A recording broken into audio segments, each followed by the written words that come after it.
रख हौसला, वो मंजर भी आएगा। प्यासे के पास चलकर खुद समंदर भी आएगा। क्यों जमी पे बैठकर सिर्फ आसमां देखता है। अपने पंखों को खोल, ये जमाना सिर्फ तुम्हारी उड़ान देखता है।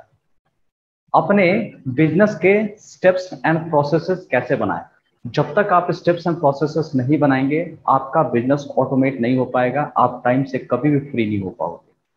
हमेशा अपने छोटे मोटे बिजनेस के काम भी आपको खुद ही करना पड़ेगा। पता चला आप स्टाफ रख भी लिए हैं, लेकिन वो काम आपको खुद ही परफॉर्म करना पड़ रहा है। तो इसलिए steps and processes, KPI KRA बनाना बहुत जरूरी पड़ जाता है। लेकिन इसे बनाएंगे कैसे, क्या करना पड़ता है। मैं अपनी प्रॉब्लम आपको बता रहा हूँ कि मुझे खुद आइडिया नहीं था कि मैं कहाँ पे बना के रखूँ। क्या इसके लिए बड़े बड़े सॉफ्टवेयर की जरूरत पड़ती है? नहीं। इसके लिए आप क्या कर सकते हो, आज ही स्टार्टअप कर सकते हैं। आपके पास जो अवेलेबल रिसोर्सेज है, जितना आपके पास नॉलेज है, आप उस नॉलेज के बेसिस पे आज से ही स्टार्ट कर दीजिए। अगर आपको लगता है कि मैं पेपर पे लिख करके अपने स्टेप्स एंड प्रोसेसेस बना सकता हूं, तो वहीं से आप स्टार्ट कर दीजिए। अगर टेक्नोलॉजी का यूज कर सकते हैं तो अच्छी बात है। टेक्नोलॉजी से काम थोड़ा आसान आपका हो जाता है, और थोड़ी सी एक्यूरेसी आती है, और थोड़ा नीटनेस रहता है। अगर आपको वर्ड या गूगल डॉक, एक्सेल या गूगल सीट, ये सब पे काम करना आता है तो बहुत अच्छी बात है। मैं कुछ आपको तरीके बता देता हूं जिसके बेसिस पर आप सारे स्टेप्स एंड प्रोसेसेस लिख करके सेव करके रख सकते हो, और आसानी से अपने एम्प्लॉय को बता सकते हो कि इस प्रोसेस पे आपको काम करना है, इसके बाद ये स्टेप होगा, ये स्टेप होगा, ये स्टेप होगा, इस सीक्वेंस पे आपको काम करनी है। मैं अपने बिजनेस में इस स्टेप्स एंड प्रोसेसेस ना होने के कारण बहुत ज्यादा झेला हूं मैं। स्टाफ रखने के बावजूद भी वो सारे काम मुझे ही करने पड़ जाते थे।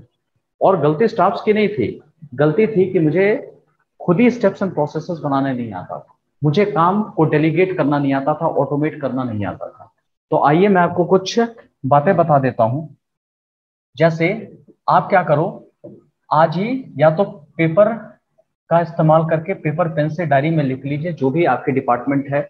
छोटे मोटे जो भी डिपार्टमेंट हो सकता है, 50 60 हजार डिपार्टमेंट होगा, लेकिन कोई एक छोटा एक डिपार्टमेंट उठाइए जिसको 10 मिनट के अंदर में जितने भी स्टेप्स आपको आते हैं वो लिख डालिए।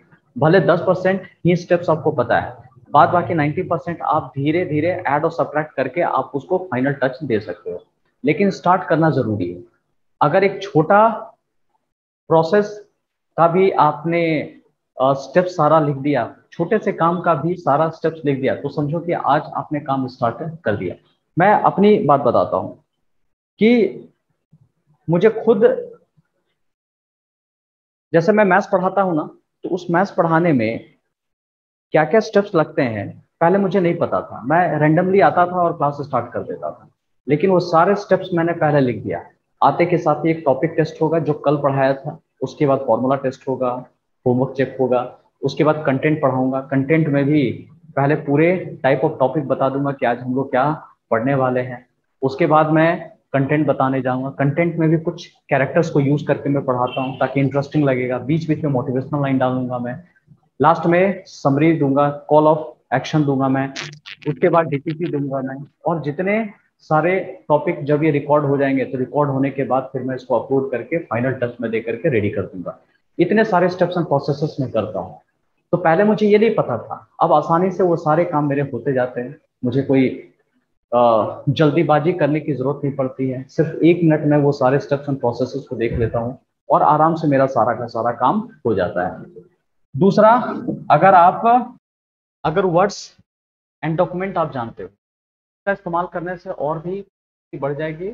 अगर आपको नॉलेज नहीं है तो धीरे धीरे करके सीखिए, लेकिन पेपर पे कम से कम स्टार्ट कर दीजिए।